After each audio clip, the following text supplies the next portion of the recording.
Hello students, welcome to my channel NCERT expert. आज हम करेंगे क्लास 8 साइंस का चैप्टर 15 चल रहा है हमारा सम नेचुरल फिनोमिना। इसके हमारे 2 पार्ट्स हो चुके हैं। आज हम करेंगे इसका 3rd पार्ट अर्थक्वेक्स के बारे में और इसी के साथ ही हमारा चैप्टर कंप्लीट हो जाएगा। You just learned about thunderstorm and lightning. हमने 2 पार्ट्स जो किए हैं, फर्स्ट में हमने थंडरस्टॉर्म किया था और सेकंड पार्ट में हमने किया था लाइटनिंग, ठीक है।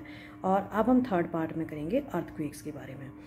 These natural phenomena can cause large scale destruction of human life and property. ये जो दोनों हैं, लाइटनिंग है और थंडरस्टॉर्म है, इससे बहुत डिस्ट्रक्शन होता है ह्यूमन लाइफ और प्रॉपर्टी का। But fortunately this phenomena can be predicted to some extent. But लेकिन अच्छी बात है कि हम इन चीज़ों को, इन दोनों फिनोमिना को प्रिडिक्ट कर सकते हैं। हम पहले ही पता लगा सकते हैं कि ये आने वाले हैं। The weather department can warn about a thunderstorm developing in some area. जो वेदर डिपार्टमेंट है, मौसम विभाग है, वो लोगों को वार्निंग दे देता है कि थंडरस्टॉर्म आने वाला है। If a thunderstorm occurs, there is always a possibility of lightning and cyclones accompanying it. तो थंडरस्टॉर्म आने से पहले क्या होता है कि बिजली चमकती है और साइक्लोन्स आता है। So we get time to take measures to protect ourselves from the damage caused by these phenomena. तो हम कुछ प्रोटेक्टिव मेजर्स ले सकते हैं, हम कुछ उपाय कर सकते हैं इनसे बचने का। There is however one natural phenomena which we are not yet able to predict accurately. It is an earthquake. लेकिन एक फिनोमिना ऐसा है, एक घटना ऐसी है जिसका नाम है अर्थक्वेक। उसको हम प्रिडिक्ट नहीं कर सकते। It can cause damage to human life and property on a huge scale. बहुत बड़े स्केल पे ह्यूमन लाइफ और प्रॉपर्टी डैमेज होती है इससे। Major earthquake occurred in India on 8 October 2025 में। जो नॉर्थ कश्मीर है, इसके 2 टाउन्स थे, उरी और तंगधर, यहाँ पर आया था अर्थक्वेक। और 26 जनवरी 2001 में गुजरात के भुज डिस्ट्रिक्ट में भी एक अर्थक्वेक आया था। ये बहुत ही मेजर अर्थक्वेक से और इनसे बहुत ज़्यादा ह्यूमन लाइफ और प्रॉपर्टी का डिस्ट्रक्शन हुआ था। यहाँ आप फिगर में देख सकते हैं, ये कश्मीर का अर्थक्वेक दिखाया गया है यहाँ पे। What is an earthquake? What happens when it occurs? What can we do to minimize its effects? These are some of the questions which we shall discuss below. Earthquake क्या होता है और earthquake आने पर क्या क्या होता है और इसके इफ़ेक्ट को हम कैसे कम कर सकते हैं। तो यहाँ पे कुछ क्वेश्चंस हैं जिनको हम इस चैप्टर में पढ़ने वाले हैं। सो फर्स्ट क्वेश्चन है हमारा, what is an earthquake? Earthquake होता क्या है? इट इज़ सडन शेकिंग और trembling of the earth will last for a very short time. क्या है ये? अचानक धरती कांपने लगती है, हिलने लगती है और बहुत ही छोटे समय के लिए, बहुत ही कम समय के लिए ऐसा होता है। तो अर्थक्वेक क्या है? सडन शेकिंग और trembling of the earth for a very short time. होता क्यों है? रीज़न क्या है? It is caused by disturbance deep inside the earth crust. Earth की क्रस्ट में बहुत नीचे हलचल हो जाती है, उसकी वजह से अर्थक्वेक आता है। Earthquake occurs all the time all over the earth. They are not even noticed. Earthquake तो हर समय आते रहते हैं धरती पर, लेकिन वे नोटिस नहीं होते। जो बड़े अर्थक्वेक्स होते हैं वो बहुत ही कम आते हैं। And they cause immense damage to buildings, bridges, dams and people. और इससे बहुत ही डैमेज होता है। जो बड़े वाले अर्थक्वेक होते हैं उनसे बिल्डिंग्स में, ब्रिजेस में, डैम्स में और लोगों को भी बहुत ही लाइफ का लॉस होता है। There can be great loss of life to property, life and property. Earthquake can cause floods, landslides and tsunamis. Earthquake से एक और चीज़ हो सकती है, फ्लड्स आ जाती है, बाढ़ आ जाती है, लैंडस्लाइड्स, भूसंकलन हो जाता है और सुनामीज भी आ सकती हैं। A major tsunami occurred in the Indian Ocean on 26 December 2004। Earthquake की वजह से ही 26 दिसंबर 2004 को इंडियन ओशियन में एक सुनामी आई थी। All the coastal areas around the ocean suffered huge losses. और इस सुनामी की वजह से जो वहाँ तटीय इलाके थे वहाँ पर बहुत ज़्यादा लॉस हुआ था। What causes an earthquake? Earthquake का कारण क्या है? In ancient time people didn't know the true cause of earthquakes. पुराने समय में लोगों को पता नहीं था कि अर्थक्वेक का कारण क्या है। There ideas were therefore expressed in mythical stories such as one told by Bhujjo's grandmother. Bhujjo की जो दादी थी उसने एक स्टोरी सुनाई थी, तो इस तरह की स्टोरीज सोचते थे लोग कि इसकी वजह से ही भूकंप आते हैं। क्या स्टोरी है? Earth is balanced on the horn of A bull. जो धरती है वो बुल के सींगों पर बैलेंस होती है। And when the bull shifts it to the other horn, और जब बुल एक हॉर्न से दूसरे हॉर्न पर, दूसरे सींग पर इसको शिफ्ट करता है तो अर्थक्वेक आता है। ठीक है।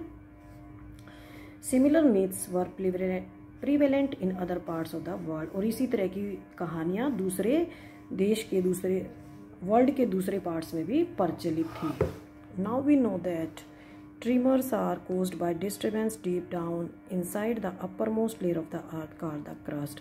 लेकिन अब हम जानते हैं कि जो कंपन होती है वो डिस्टर्बेंस की वजह से होती है, जो अर्थ की क्रस्ट में डिस्टर्बेंस होती है।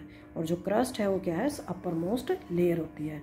जैसे यहाँ पे स्ट्रक्चर ऑफ अर्थ दिखा रखा है, ये यहाँ पे बीच में इनर कोर है, ये आउटर कोर है, ये मेंटल है, और ये सबसे बाहर वाला पोर्शन क्या है, अपर मोस्ट लेयर क्या है, ये क्रस्ट है।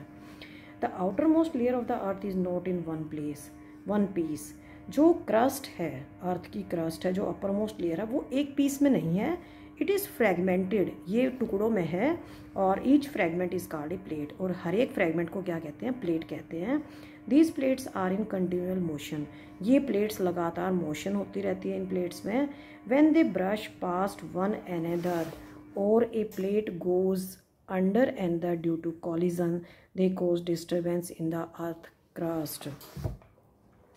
जब ये प्लेट्स कंटिन्यूअस मोशन करती हैं और एक दूसरे को छूते हुए निकल जाती हैं, या एक प्लेट दूसरी प्लेट के नीचे आ जाती है कॉलिजन की वजह से, टकराने की वजह से, they cause disturbance in the earth crust. वे अर्थ की क्रस्ट में डिस्टर्बेंस पैदा करती हैं। It is this disturbance that shows up as an earthquake on the surface of the earth. और यही डिस्टर्बेंस है जो हमें अर्थ के सरफेस पे भूकंप के रूप में, अर्थक्वेक के रूप में दिखाई देती है। यहाँ पे ये कोलाइडिंग दिखा रखी है प्लेट्स की, और यहाँ पे ये ब्रशिंग पास्ट, एक दूसरे को छू कर निकल रही हैं। Although we know for sure what cause in earthquake, हमें पता है, पक्का पता है कि अर्थक्वेक क्यों होता है, but it is now not possible to predict when and where the next earthquake might occur. लेकिन ये पता लगाना बहुत ही मुश्किल है, बहुत ही इम्पॉसिबल है कि अगला अर्थक्वेक कहाँ आएगा और कब आएगा।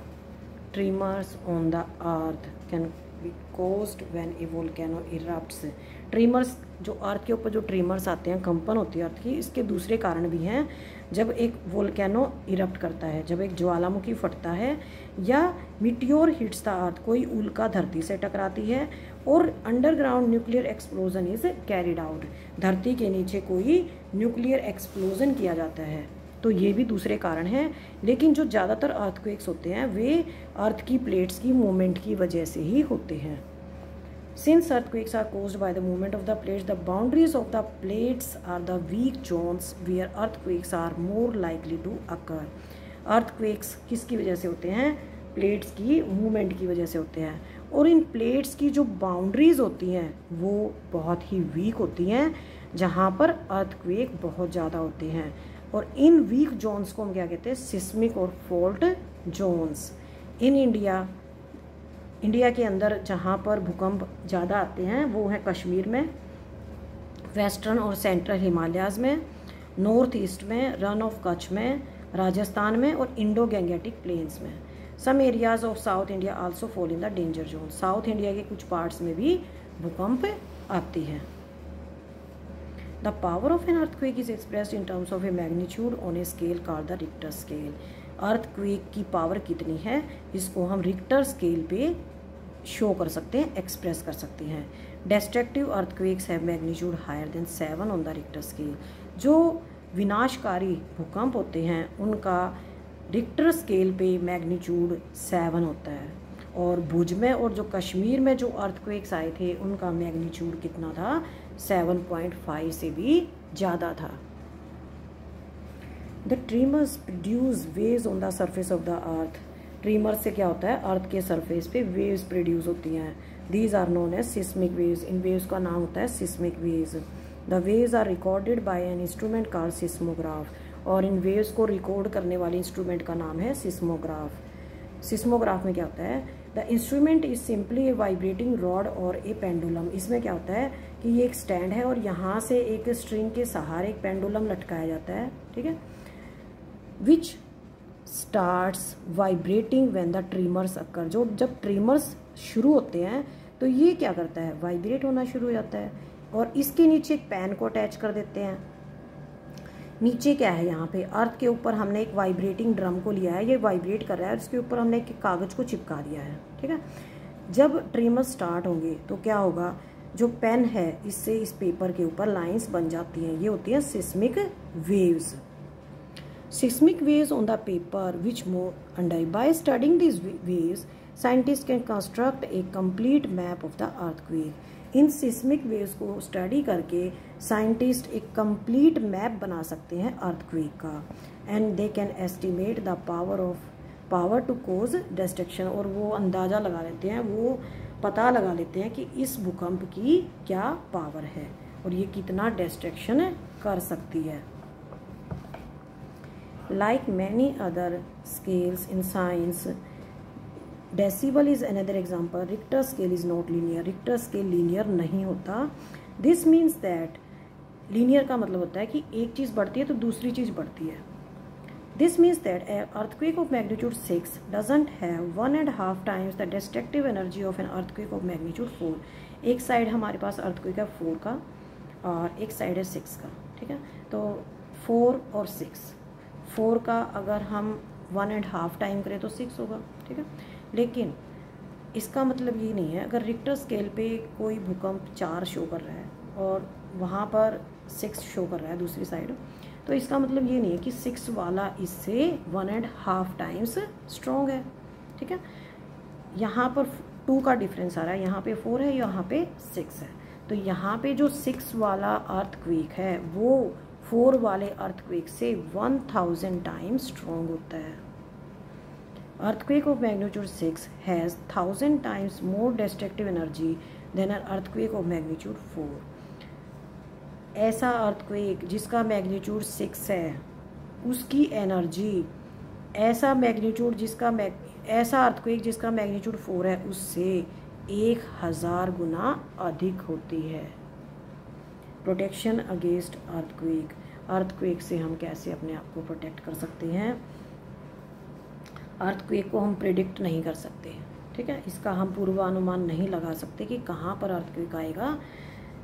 We also have seen that they can be highly destructive, और अर्थक्वेक्स हाईली डिस्ट्रक्टिव भी होते हैं, ठीक है।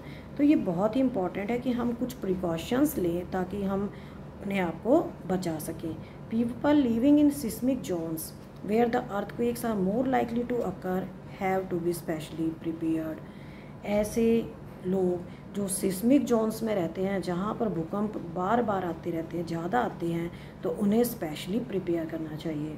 First of all, buildings in these zones should be so designed that they can withstand major tremors. सबसे पहले तो इन जोन्स में बिल्डिंग्स ऐसी बनानी चाहिए, उनका डिज़ाइन ऐसा होना चाहिए कि वे बड़े से बड़े ट्रिमर को रेजिस्ट कर सकें, उसके साथ विथस्टैंड कर सकें, उसके आने के बाद वे गिरे ना। Modern buildings technology can make it possible. Modern building technology से ये पॉसिबल हो सकता है। It is advisable to make the structure simple so that it is quick safe.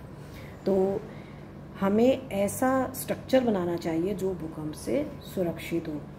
First, consult qualified architects and structural engineers.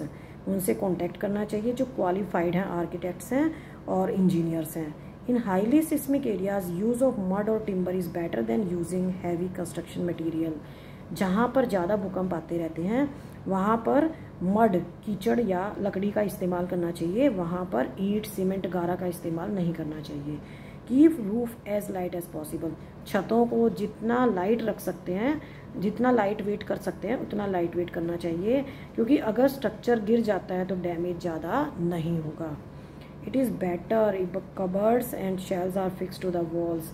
और बहुत ही अच्छा रहेगा कि जो कबर्ड्स होते हैं और शेल्स होते हैं वो दीवारों में फिक्स हों ताकि वे नीचे ना गिरें। Be careful where you hang.